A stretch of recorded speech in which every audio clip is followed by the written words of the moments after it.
This is question 3 from my friend, the Sheikh.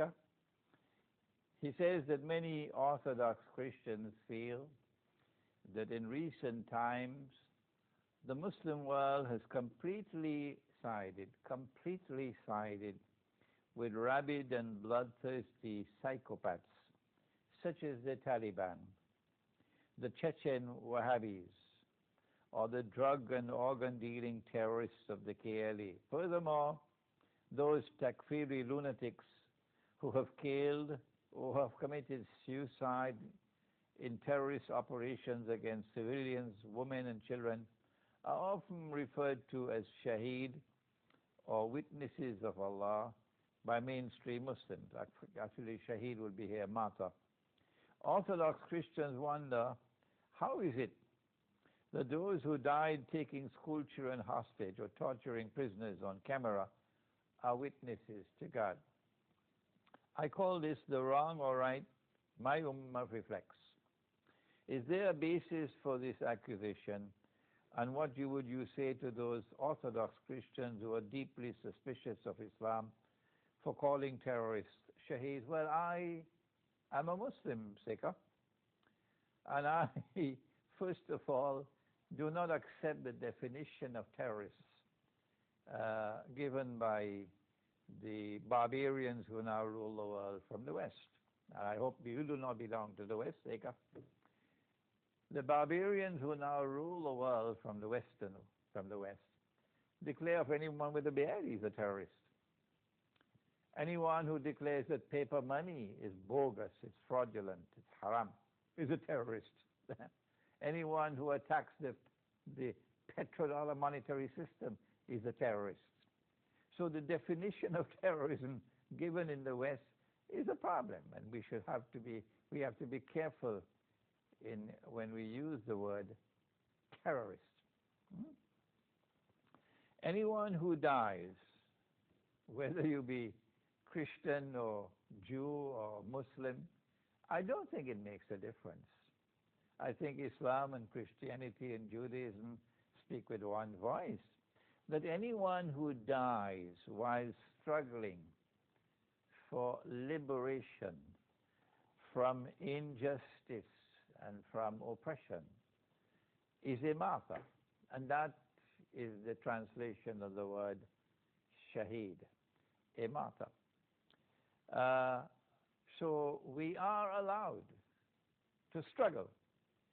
We are allowed to wage an armed struggle for liberation from injustice and oppression. And if we die in that struggle, we are indeed martyrs. And this, I believe, would be the same for whether you be Christian or Jew or Muslim, no difference between any of these religions. No. It is the application of this principle in today's world which requires refinement and explanations.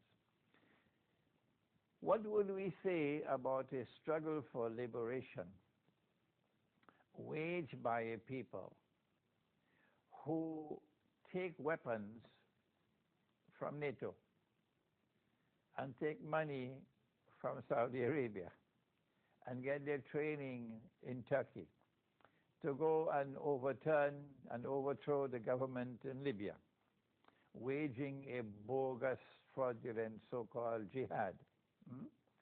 I would say that they are terrorists. I would not say that they are mujahideen or people waging jihad. I'd say they are terrorists. Why would I say such a thing? It doesn't matter whether you take the weapons from NATO and the money from Saudi Arabia and the training from Turkey, and you did it in Libya or you did it in Chechnya. It doesn't matter. This is a terrorist operation. It's not jihad. Why? Because in my address, in which I spoke on an Islamic view of the Christian world, I have pointed out in great detail that Islam has prohibited us, Muslims, from maintaining friendly ties and becoming allies of a Judeo-Christian alliance. And that is what NATO is. It is the military arm of a Judeo-Christian alliance. And that is what happened in Chechnya. That's what happened in Libya. That's what's now happening in Syria. That is what ISIS is all about.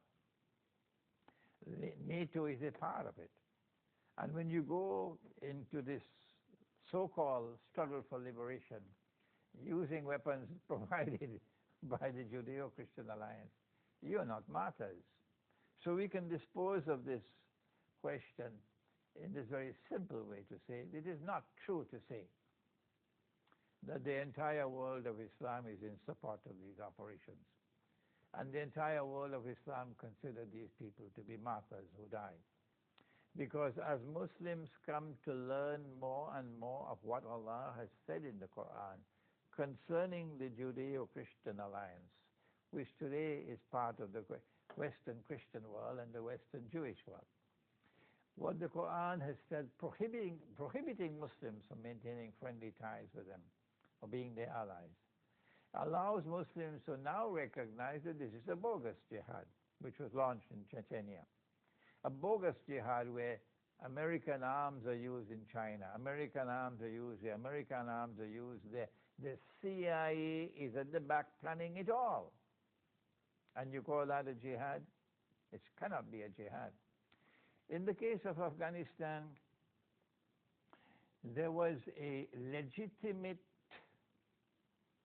armed resistance to occupation of the country by the Soviet Union. But the Soviet Union is not Orthodox Christianity. No, the Soviet Union is not Rome. No. The Soviet Union was created to destroy Orthodox Christianity. And Russia, by definition of Russia, cannot be other than Orthodox Christianity. You cannot have Russia other than Orthodox Christianity. The heart, the soul of Russia is spiritual. The soul of London and Washington is barbarian. But the soul of Russia is spiritual. And Russia is returning to her spiritual roots. And so the Soviet Union that invaded and occupied Afghanistan was not Rome. It was not Orthodox Christianity. And when the Afghan people waged an armed struggle for liberation from oppression, it was a just struggle, and it was not against Russia. It was against the Soviet Union. When will you understand that? To the extent that the Taliban, I don't use the word Taliban, the authentic resistance in Afghanistan, to the extent that they took their weapons from Pakistan, they were justified in doing that. To the extent that the CIA was involved in supplying weapons, we denounce that. Wherever the CIA is involved with funding and with providing weapons, we denounce it.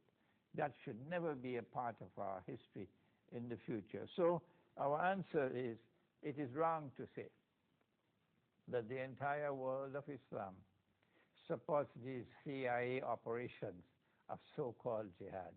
And more Muslims, thanks to the internet, we can now go over the heads of the roadblocks that they have created to prevent the dissemination of information and the teaching of the Quran.